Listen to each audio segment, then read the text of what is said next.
আর আজকের যার কথা আমরা আস্বাদন করছি তিনি গুণ রচয়ক,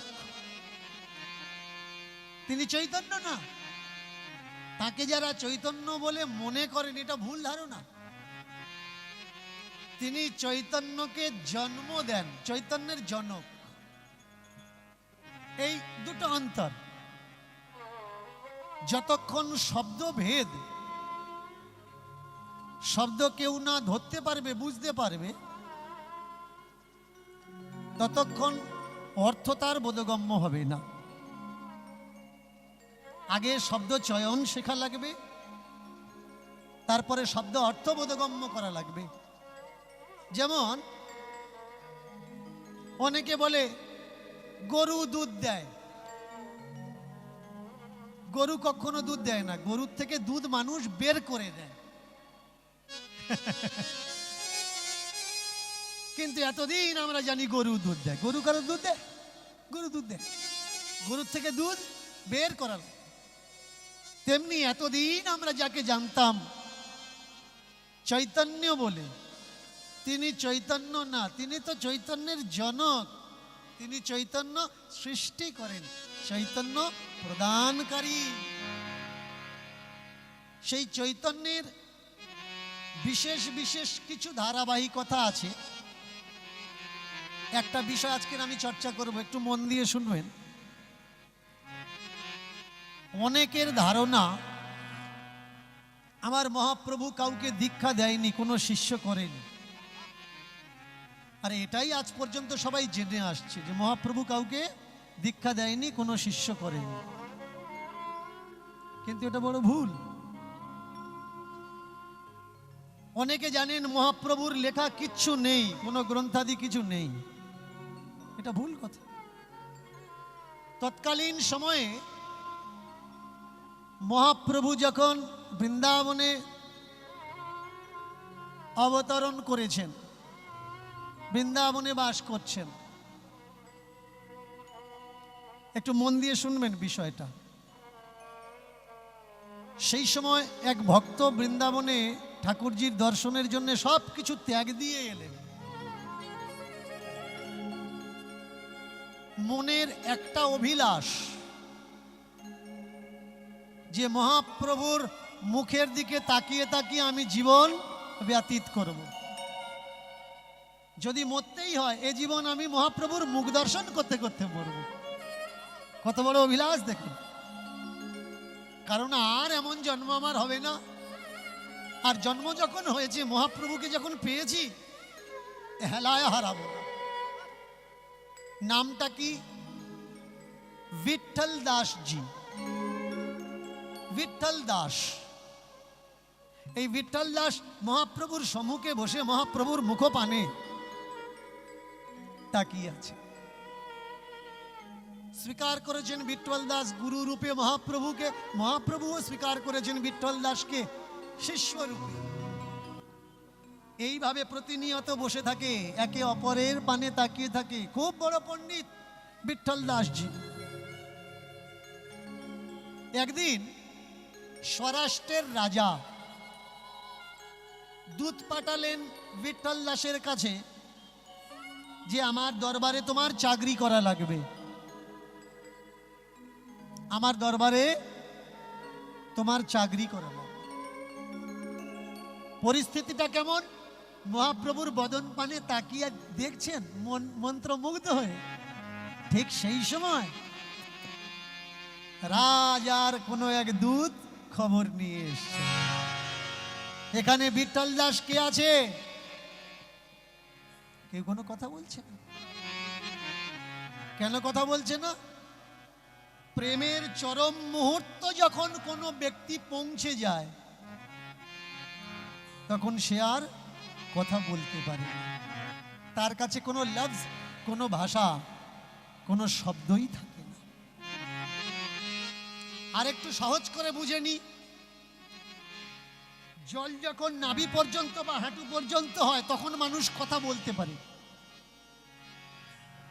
জল যখন বক্ষ পর্যন্ত, কণ্ঠদেশ পর্যন্ত, মুখ পর্যন্ত আসে তখন মানুষ কথা বলতে পারে। কিন্তু জলে যখন মানুষের পুরো শরীরটা বুড়ে যায়, তার কথা বলাটা বেকার। তখন সে যদি কথা বলে, কোনো কথা বোঝা যাবে না, একটাই শব্দ আসবে, বক বক বক বক করে শব্দ আসবে। তার বকবকানি ছাড়া আর অন্য কোনো কাজ থাকে না। কেন না, তার পা থেকে মাথা পর্যন্ত রসে বুড়ে গেছে, তাই আর শব্দ তার কিছু বোঝা যাচ্ছে না। তেমনই দশা বিঠল দাসজির হয়েছে। এই বিঠল দাসজি বদন পানে তাকিয়ে আছেন, মহাপ্রভু রূপ মাধুরী দর্শন করছে। আর ঠিক সে মতো সময় দরবার থেকে দুধ যখন গিয়ে পৌঁছেছে, কে বিঠল দাস, চাকরির জন্য নেওতা নিয়ে এসছি রাজ দরবারে, স্বরাষ্ট্রের রাজা, তার দরবারে চাকরি করা লাগবে। করো জোড় করে মহাপ্রভুর মুখের দিকে তাকিয়ে আছেন। কেন কি, আমার বলে তো আর কিছু নেই। এখন আপনি যদি আদেশ না করেন, এ দাসের কোনো ক্ষমতা নেই কোনো আজ্ঞা করার, কোনো কথা বলার। আপনি যদি দয়া করে আজ্ঞা করেন। গুরুরূপী গৌরাঙ্গ বলে উঠলেন, যাও চাকরি করো, যাও চাকরি করো। এই বিঠল দাসকে, বিঠল দাস একাধিক পত্র লিখেছেন মহাপ্রভুকে, আর মহাপ্রভু একাধিক পত্র লিখেছেন বিঠল দাসকে। কষ্ট দুঃখ লাগে এই জায়গায়, মহাপ্রভুর লেখা এই চিঠির কথা কোনো কীর্তনিয়া স্টেজে তুলে ধরেন না। ব্যথা এই জায়গায় যে মহাপ্রভুর অনেক কিছু আমাদের সামনে আছে, সেগুলো দেখানো হয় না।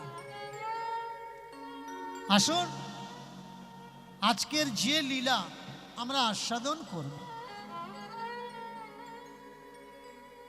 সেই লীলাটা কোনো ত্যাগ বা ভোগের লীলা নয়, রূপ রস মাধুর্যের লীলা না।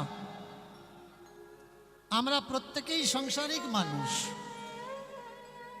আর আজকের এই কীর্তনটা কোনো আশ্রম মঠ বা মন্দিরে হচ্ছে না, সংসারেই হচ্ছে। তাই সংসারে থেকে কিভাবে মুক্তি পাওয়া যায় আমাদের লীলার প্রসঙ্গ হবে। তাই অনেকে বলেন সাংসারিক মানুষ, বদ্ধজীব, মুক্তি হবে না। কিন্তু সেই জায়গায় দাঁড়িয়ে আমি বলি যে না ভাই, আমার ঠাকুরজি কোথাও এ কথা বলেনি কি সংসার ছেড়ে দাও তবে মুক্তি পাবে। ঠাকুর এ কথা বলেছেন যে সংসারে থেকে তুমি মুক্তি পাবে, তার সেই রাস্তা, তার সেই পন্থা আজকের আমরা আস্বাদন করব। গড়গোন রাজস্থান, গগরোন, এই রাজস্থানের গগরোনে এক ভক্ত, তার নাম পি পা। একটু মনে রাখবেন কথাগুলো, তার নাম কি? পি পা। আপনারা যখন কাপড় জামা কাচাকাচি করেন তখন এক সাইডে ধন না উল্টে পাল্টে ধন, উল্টে পাল্টে কাচাকাচি করেন যাতে চতুর্দিকের ময়লা বেরিয়ে যায়। তেমনি কীর্তন ভাগবতের এই শব্দগুলো উল্টাতে হবে, পাল্টাতে হবে, তাহলে শব্দের অর্থটা বুঝে যাবে। আর এই কথা বলছেন কে? ভক্ত নরসি পিপার কথা শোনাচ্ছেন। এই নরসিকে এর জন্য একটু ভক্ত জীবনে প্রবেশ করা লাগে। তো পিপা ইনি রাজা, 20 খানা রানী আছে, মানে 20 খানা। তার জীবনে 20টা বউ। নামটা কি? পিপা। এই পিপাকে যদি সোজা করা হয় পিপা, আর পিপাকে যদি উল্টে দেওয়া হয় কি হবে? পা পি। আজকের আমরা কার জীবনী কথা শুনবো? পাপীর জীবনীর কথা। সেই পাপীকে আর কেউ নয়, আমাদের জীবনের একটা প্রসঙ্গ। কোথাও না কোথাও তার জীবনীর সঙ্গে আমাদের জীবনী মিল আছে। কোথাও না কোথাও এই পিপার জীবনীর সঙ্গে না না না না না না না ওই ভুল আর নয়। স্টাইল খেয়াল করো, একেবারে বোঝা লাগবে। যার নাম পিপা, সেই পিপাকে, সেই পিপা আর কেউ নয়। সেই পিপা আমি, আপনি, আমরা সবাই কোনো না কোনো একটা জীবনে আমাদের তার সঙ্গে প্রসঙ্গ মিল আছে। এত বড় রাজা এত বড় দান ধ্যান করেন, দান ধ্যান করার পরেও তিনি উপাসনা কার করেন? মা জগদম্বা। কার উপাসনা করেন? মা জগদম্বা। আজকের এই যে মা জগদম্বা এক কথায় হচ্ছে দেবী শক্তি, শক্তির উপাসক, শক্তির আরাধনা করেন। চমৎকার বিষয় কোন জায়গায় জানেন? মহাপ্রভুর যে বাবা, মহাপ্রভুর যে ঠাকুরদা, ঠাকুরদার যে বাবা, মহাপ্রভুর পূর্বজরা যারা ছিলেন এরা কৃষ্ণ উপাসক। সেই দেবী মূর্তি ছিল কোথায়? এই দেবী মূর্তি বাংলাদেশ সিলেট জেলার অন্তর্গত শ্রীহট্ট। শ্রীহট্ট থেকে অত্যাচারিত হওয়ার পরে এই মূর্তি সোজা চলে যায় আসাম। এখনো পর্যন্ত সে মূর্তি রাখা আছে। কিন্তু বেশ কিছু মানুষ বলেন কৃষ্ণ কৃষ্ণ কৃষ্ণ, অভেদকে খালি করেন। এটা করবেন না। কৃষ্ণ আর কালী কখনো অভেদ, এটা মানুষের অজ্ঞানতা আর কিচ্ছু নয়। মোহ থেকে যেমন মায়া আসে,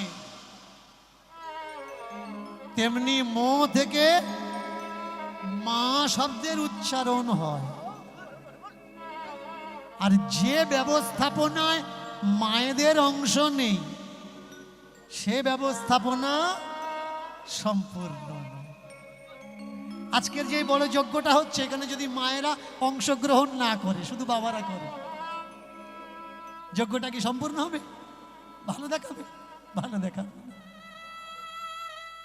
এর জন্য মায়েদের অংশ সব থেকে আগে। কাকে পূজা করতেন? মা জগদম্বা।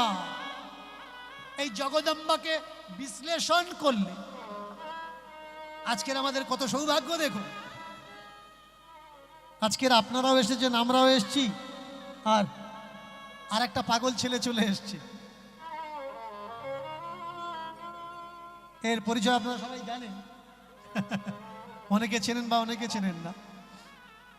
এটাই তো আমাদের সৌভাগ্য, এটাই আনন্দের বিষয়। আমায় অনেকে বলছিল যে বাবা এটা আমরা মেলা নাম দিয়েছিলাম, মেলা। তাই মেলা শব্দটা নাকি অনেকে মনে কষ্ট দিয়েছে যে মেলা নাম দিচ্ছিস কেন। মেলা শব্দটা খারাপ নয়, মো একার লয়াকার মেলা। মেলা মানে কি? दो दिलों का मेला, भक्त भगवान से मेला, ভাই বোনের সঙ্গে মেলা, একটা প্রতিবেশী আর একটা প্রতিবেশীর সঙ্গে মেলা। মেলা মানে যুক্ত হওয়া, সংযুক্ত হওয়া। আনন্দের উচ্ছ্বাস তরঙ্গ যেখানে বহিত হয়, সেই জায়গার নামই হয় মেলা। মেলা কোনো খারাপ শব্দ নয়, আগে শব্দার্থ বোঝা লাগবে। এইবার জগদম্বা, জগদম্বা কেন? জগৎ যুক্ত অম্বা, জগৎ যুক্ত অম্বা জগদম্বা। জগৎ যুক্ত মা, জগৎ মা। তিনি কে? তিনি জগৎ সৃষ্টিকারিণী। সেই জগদম্বার পূজা করেন। আর জগদম্বার পূজা করতে করতে মন্দিরে ঢুকে মায়ের সামনে প্রার্থনা করে মাকে বলেন যে মা, একটু জোরে দাও, মা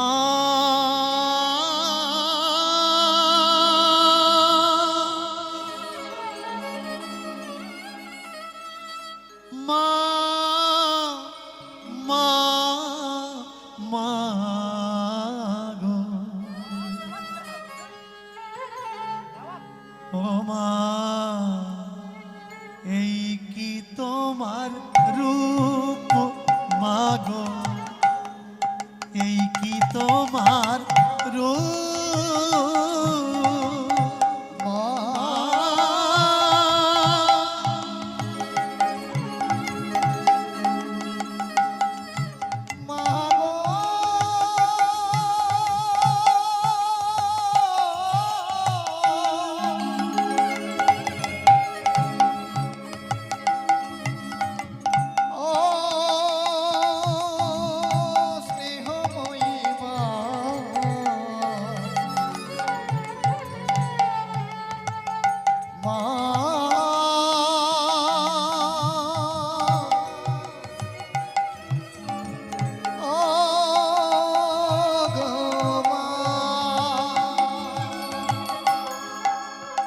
এই কি তোমার রূপ মাগো, এই কি তোমার রূপ,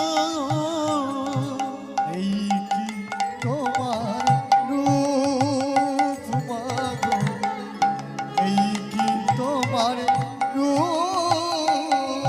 কেন পায়ের নিচে রাখো শিবে মা, কেন পায়ের নিচে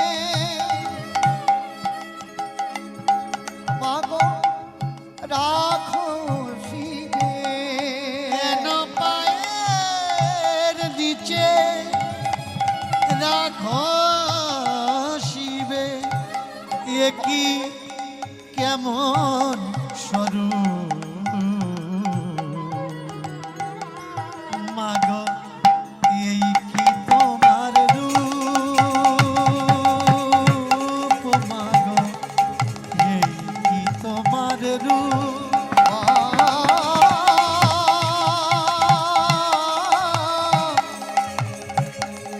আর এই কি তোমার রূপ মাগো, এই কি তোমার রূপ।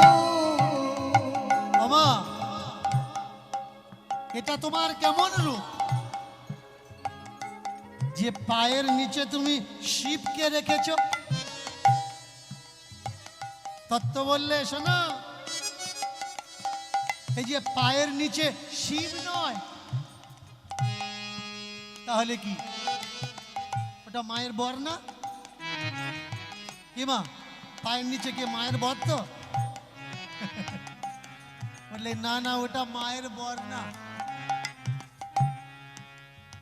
একাদশ রুদ্রের এক রুদ্র, ওটাকে মহাকাল। কাল মানে সময়।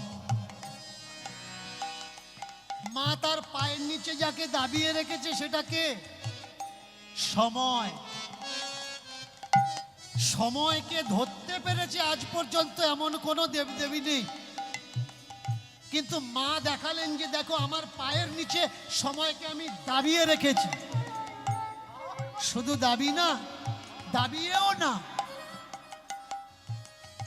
যতক্ষণ উঠতে না দেব, আমার ইচ্ছা আমার মর্জি, আমি ছাড়বো তাইও যাবে। যারা ডাকে মামা বলে,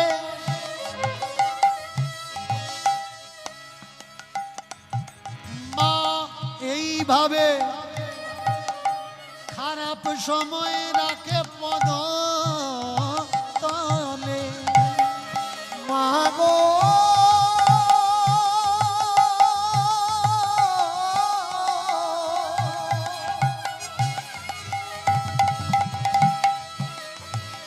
ও মাগো,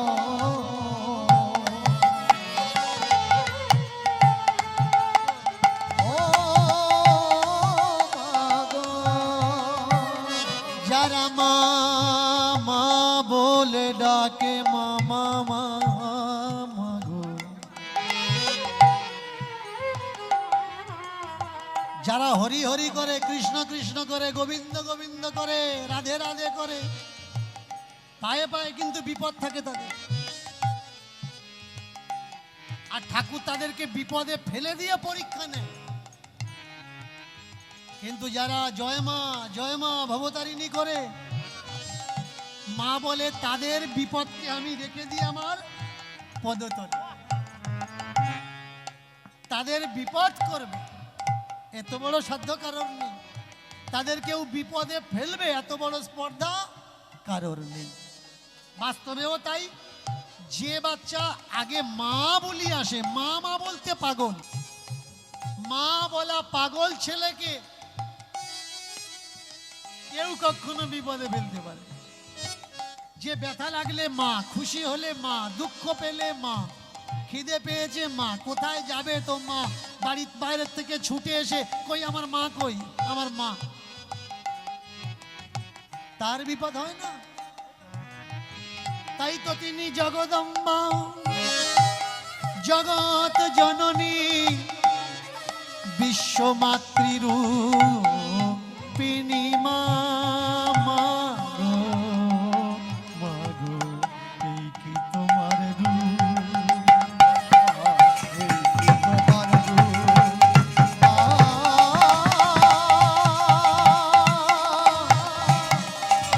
মাগো এই কি তোমার রূপ, মাগো এই কি তোমার রূপ, এই কি তোমার রূপ মা, জগৎ মাতা মাতা। ওম নমস্তুভ্যং কালিকাयै কালিকাयै দিব্য শক্তি প্রদায়িনে বিপত্তারিণী স্বরূপিণে দেবী মাতৃরূপে सनातनी देवी शक्तिभूते आराधिकायै आराधिकायै जगत माते नमो नमः नमो नमः। মায়ের উপাসনা করতে করতে দিন চলে যায়।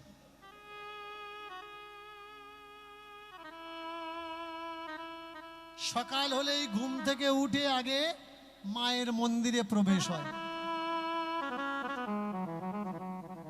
মাতৃ দর্শন, মাতৃ পূজন, মাতৃ অর্চন, পরে জীবনের সকর্ম, অন্য কোনো কর্ম। চমৎকার বিষয়। এইভাবে চলতে চলতে চলতে চলতে একদিন সৌভাগ্যের উদয় হলো। বেশ কিছু বাবাজিরা বাড়িতে এসেছেন। বাড়িতে এসে জয়ধ্বনি করলেন, প্রেম সে বলো হরি হরি বল।